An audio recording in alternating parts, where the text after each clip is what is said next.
3월 24일 수요예배를 사도신경으로 시작하겠습니다.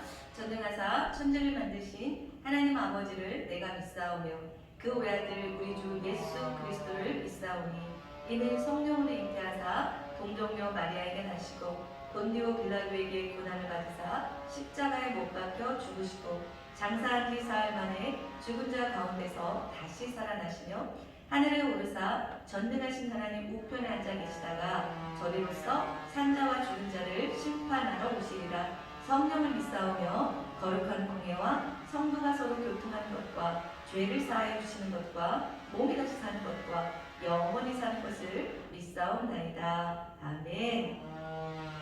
자, 우리 찬양 함께 부르시겠습니다.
말씀 보겠습니다.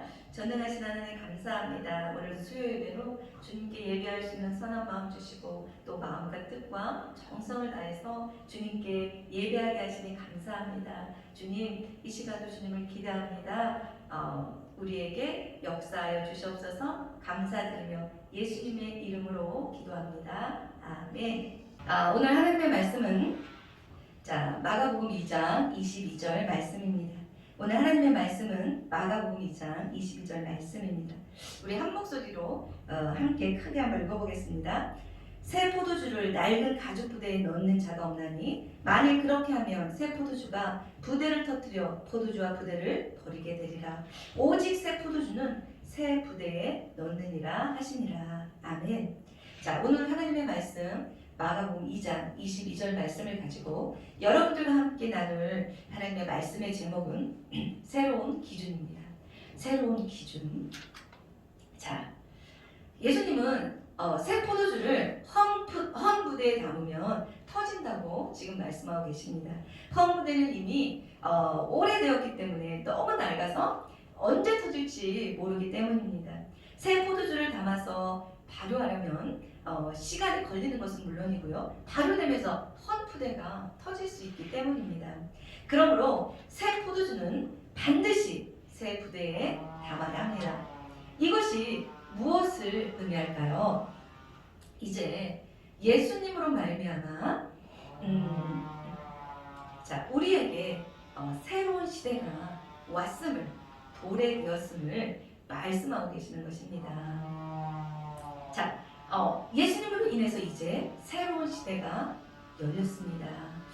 새로운 시대가 열렸기 때문에 이제 구약과는 사뭇 다른 모습으로 하나님께 나아가게 되었습니다. 구약은 율법과 성전과 제사로 특징 짓는 그런 시대였습니다. 율법을 엄격히 지켜야 하고 늘 성전 중심으로 생활해야 하며 언제나 많은 제사를 지내면서 살아야 했습니다. 여기서 오해하지 말아야 될 것은 성전 중심의 생활을 잘못했다고 하는 것이 아닙니다. 하지 말라는 것이 아닙니다. 제가 말씀드리려는 의도는 이것이 눌림이 되고 우상적이고 미신적인 행위가 되어서는 안 된다는 것입니다. 예수님이 왜 마가복음 13장 2절에 이렇게 말씀하셨습니까? 너희가 이 건물을 보느냐? 돌 하나도 돌 위에 남지 않고 다 무너뜨려 지리라. 이렇게 말씀하셨어요. 성전이 필요 없다고 말씀하시는 것이 아닙니다. 성전 중심으로 사는 것이 잘못되었다는 것이 아닙니다. 하나님의 집이 그 기능을 못할 때 무너뜨리겠다라는 말씀이십니다. 예수님이 성전을 가리켜 뭐라고 말씀하셨습니까? 내 집은 만민이 기도하는 집이라고 말씀하셨습니다. 그런데 예루살렘의 성전은 이미 타락할 대로 타락한 그런 성전이었습니다. 그곳에 하나님은 없었습니다. 사무엘상 4장 말씀처럼 마치 이스라엘 백성이 블레셋과의 싸움에서 언약궤만 있으면 전쟁에 이길 수 있다고 믿었던 것 같은 것이죠. 어떤 이런 잘못된 율법적이고 우상적인 어떤 미신적인 그런 믿음이었던 거죠. 결국 하나님의 언약궤는 빼앗겼고 엘리의 두 아들 홈리와 비느하스는 죽임을 당하지 않았습니까?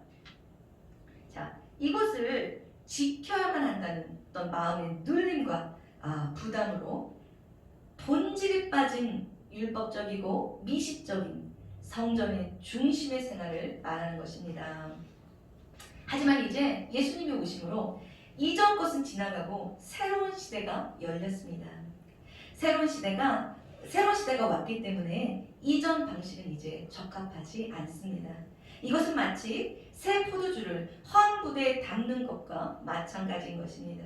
그러므로 이전의 방식으로 하나님을 섬기지 않습니다. 이제는 이전과는 완전히 다른 새로운 방식이 필요합니다.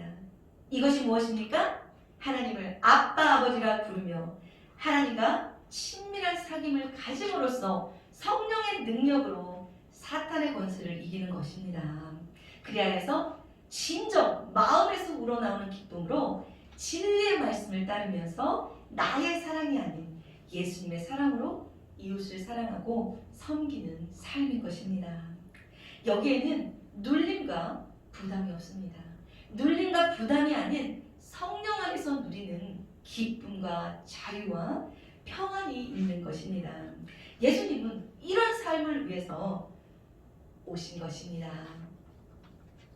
이제 새 시대를 가지고 오신 예수님은 사람들의 생각과는 전혀 다른 새로운 관점, 새로운 기준을 말씀하십니다. 인간의 문제는 행위가 아니라 마음이라는 것입니다. 물론 행위가 중요하지 않다는 것은 아닙니다.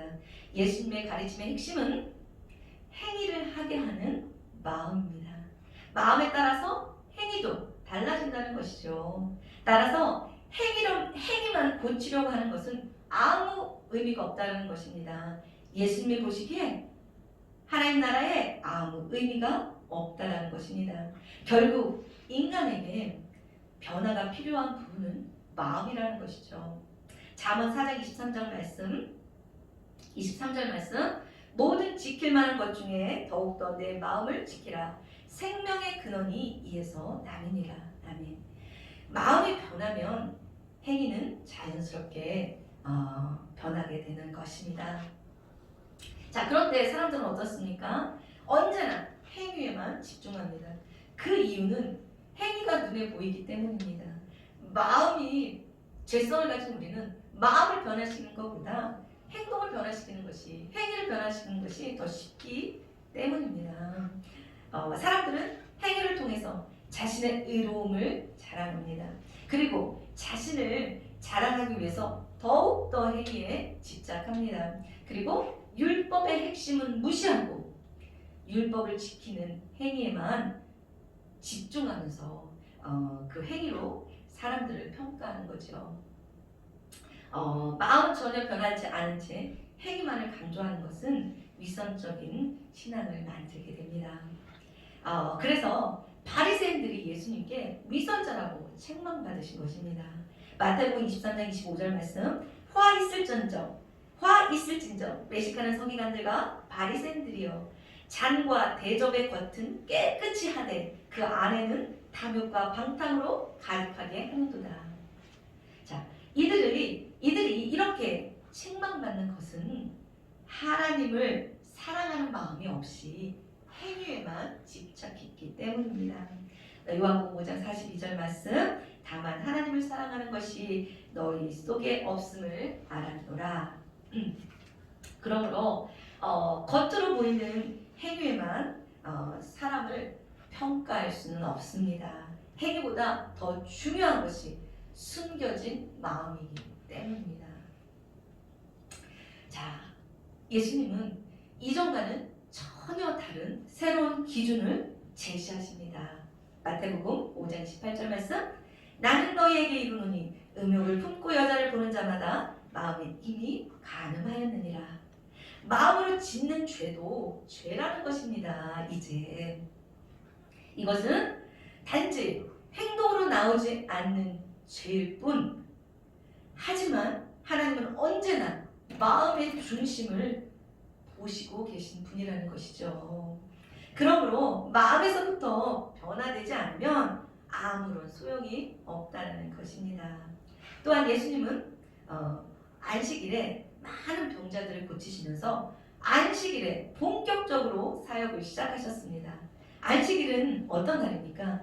유대인에게는 너무나도 매우 중요합니다. 하나님께서 십계명을 통해서 안식일을 거룩하게 지키라고 말씀하셨기 때문입니다. 안식일을 거룩하게 지키려면 일을 하면 안 됩니다.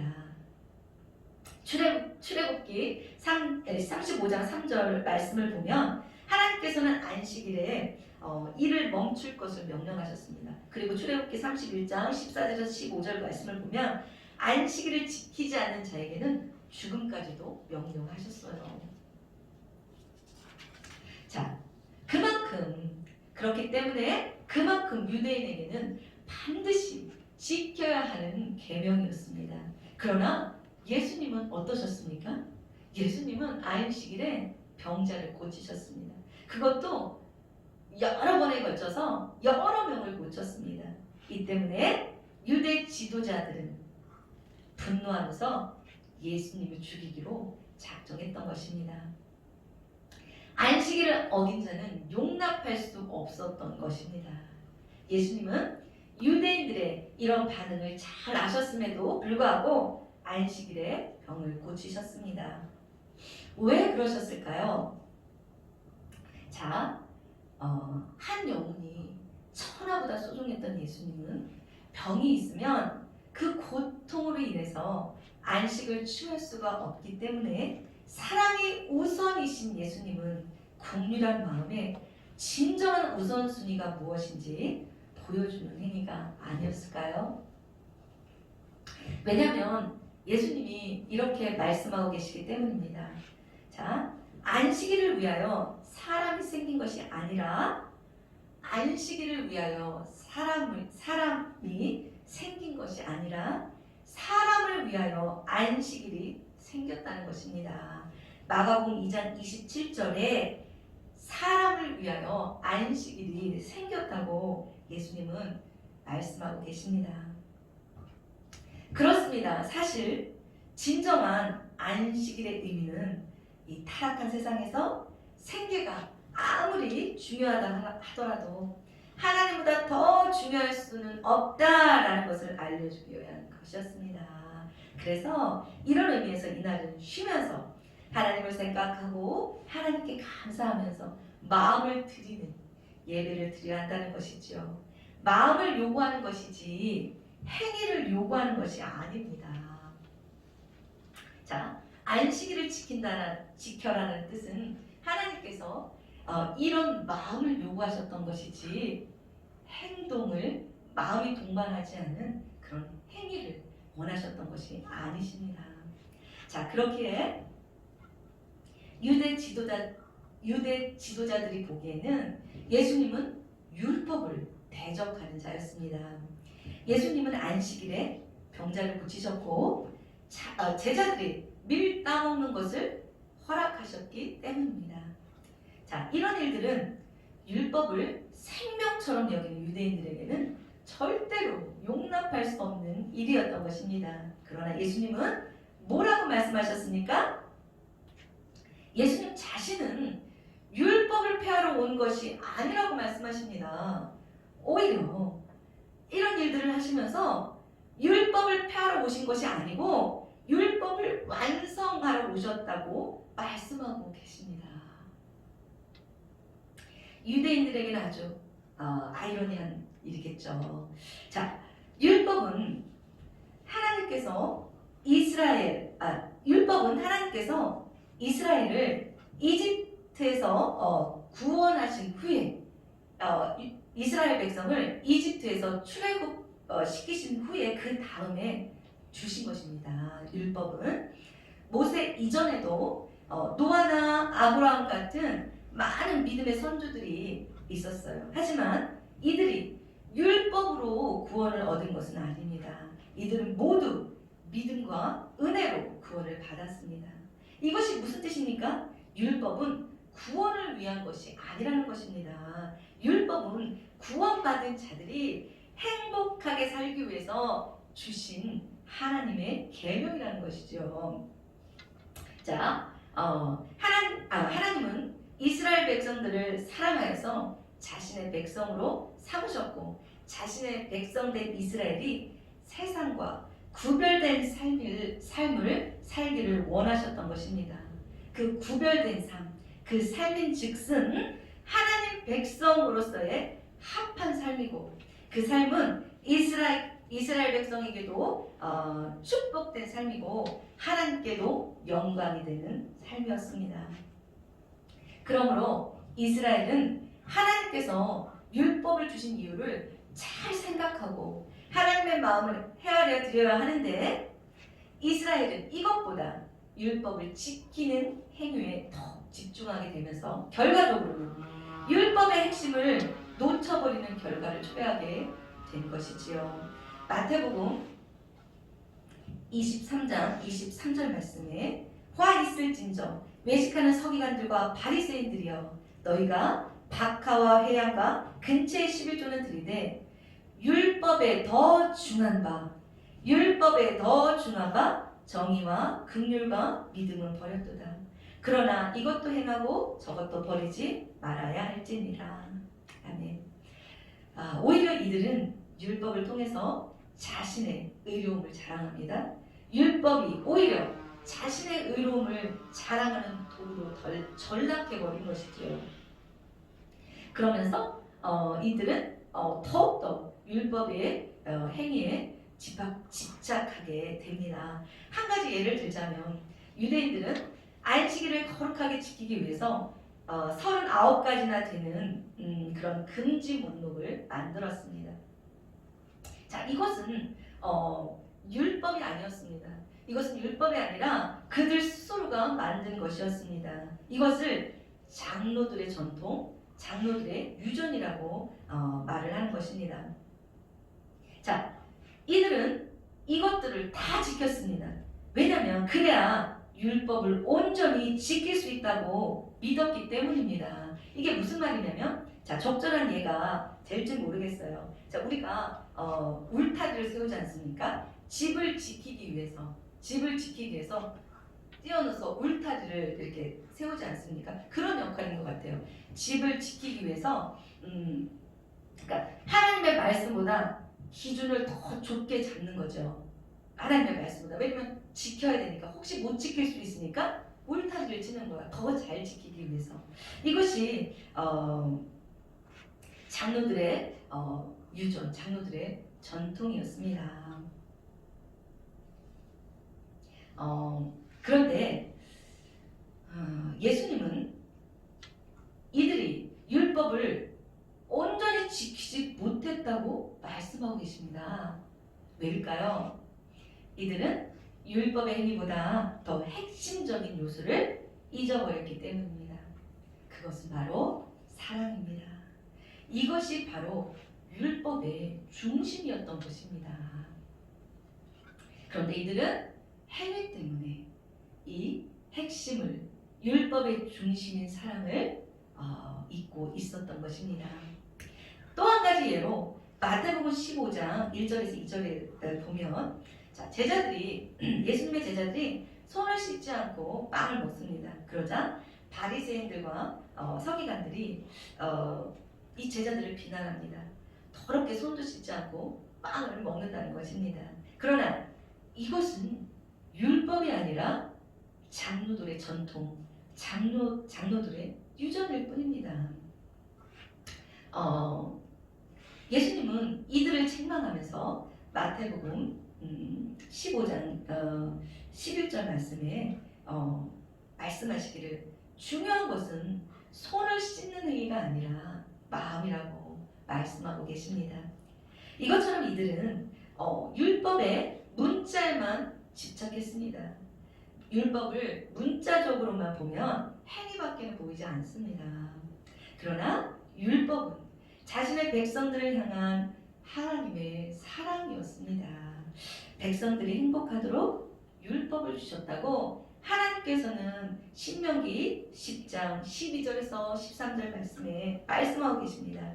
이스라엘아, 내 하나님 여호와께서 내게 요구하는 것이 무엇이냐? 곧 내 하나님 여호와를 경외하여 그의 모든 도를 행하고 그를 사랑하며 마음을 다하고 뜻을 다하여 내 하나님 여호와를 섬기고 내가 오늘 내 행복을 위하여 내게 명령하는 여호와의 명령과 규례를 지킬 것이 아니냐. 아멘.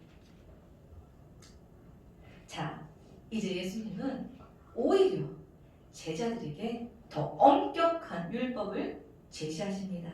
그것이 무엇입니까? 행위를 넘어서서 마음까지도 순결해야 한다는 것입니다. 예수님의 기준에 의하면 사실 인간은 그 누구도 율법을 온전히 지킬 수가 없습니다. 행위는 온전할지 몰라도 죄성을 가진 인간은 마음까지 온전하게 지킬 수 없기 때문입니다. 자, 그래서 우리는 여기서 절망하게 되는 거죠. 그러나 절망할 필요가 없습니다. 바로 예수님이 이것을 해결하기 위해서 이 땅에 오셨기 때문입니다. 예수님은 십자가에서 죽으시고 부활하심으로써 구원의 길을 열어놓으셨습니다. 그리고 성령님이 오셔서 우리 인간의 죄를 용서함으로써 구원받게 하시고 우리 안에 새로운 마음을 만드시기 때문입니다. 그 마음이 바로 사랑의 마음입니다. 그럼으로써 이제 우리는 하나님을 사랑함으로써, 하나님을 자발적으로 사랑함으로써 기쁘고 즐겁게 하나님의 말씀에 순종하게 되는 것이지요. 그리고 행위의 율법만이 아닌 마음의 율법까지도 지키게 하시는 것입니다. 따라서 로마서 13장 10절 말씀처럼 사랑이 율법을 완성하게 되는 것이지요. 자, 신명기 10장 16절 말씀에 이런 말씀이 있습니다. 그러므로 너희는 마음의 할례를 행하고 다시는 목을 곧게 하지 마라. 자, 이것은 몸의 할례가 중요한 게 아니라 마음의 할례가 중요하다는 것입니다. 마음의 할례를 받게 되면 교만하고 완고한 마음이 사라지고 순종하려는 마음이 들기 때문입니다. 자, 예레미야는 이것이 성령으로 말미암아 성취될 것을 이미 오래전에 예언하셨습니다. 그러므로 우리는 어떻게 합니까? 늘 성령의 충만함을 늘 다윗처럼 갈망해야 하는 것입니다. 그것이 바로 만민, 모든 사람, 만민을 구원하시기 위해서 예수님이 십자가에서 이루어 놓으신 구원이십니다. 자, 요에서 2장 28절 말씀에 그 후에 내가 내 영을 만민에게 부어주리니. 아멘. 자, 오늘 저와 여러분 우리가 꼭 알아야 될 것은 우리에겐 스스로 나누고 베풀 사랑이 없다라는 것입니다. 오직 성령의 도움으로, 성령의 은혜로, 하나님의 은혜로 이것들이 가능하다는 것입니다. 그러므로 모든 것이 하나님의 은혜이고 우리는 항상 성령 충만함을 구해야 하는 것입니다. 결론입니다. 자, 예수님의 말씀은 이제 지금까지는 완전히 다른 시대가 도래했음을 지금 말씀하고 계십니다. 지금까지 하나님을 만나는 방법이 제사였고, 그리고 제사를 드리기 위해서 예루살렘 성전을 가거나 사마리아 성전을 찾아갔어야 했는데 이제 형식과 행위만 있는 눈에 보이는 유형의 교회가 아닌 사랑이 핵심인 보이지 않는 마음의 중요성을 강조한 무형의 교회, 바로 제사가 아닌 예배를 드리게 될 것이라는 것입니다. 자, 제사에는 엄격한 형식이 있지만 이 예배는 장소에 구애받지 않고 행위에 구애받지 않고 오직 하나님을 진심으로 사랑하는 마음만 있으면 되는 것입니다. 자, 이것이 무엇입니까? 하나님은 우리의 마음을 원하시는 것입니다. 우리의 마음 없는 행동이 아닌 진정 하나님을 사랑하는 마음. 하나님은 우리와 서로 사랑하기를 원하시고 사랑해서 우리가 하나님께 나아가기를 원하시는 것입니다. 그러므로 이 예배는 오직 성령의 인도함을 따라 진리 되신 예수님을 서로 나누고 높이는 예배인 것입니다. 오늘 예수님은 우리에게 말씀하십니다. 진심으로 나를 사랑하고 진리 안에서 자유하라고. 진심으로 나를 사랑하여서 나와의 친밀한 관계 속에서 성령의 능력으로 모든 사탄의 권세를 이기고 마음에서 진심으로 우러나오는 기쁨과 사랑으로 하나님이 우리에게 주신 가장 중요한 계명, 가장 최고의 계명, 하나님을 사랑하고 내 이웃을 내 몸같이 사랑하라는 것입니다. 자, 이것은 우리의 힘으로 지킬 수 없습니다. 될 수 없습니다. 이것이 우리가 끊임없이 성령 충만함을 구해야 하는 이유입니다. 자, 오늘 저와 여러분, 자 이제 새 시대가 도래했습니다. 자, 예수님이 새 시대를 가지고 오셨습니다. 예수님이 새 것을 가지고 오셨습니다.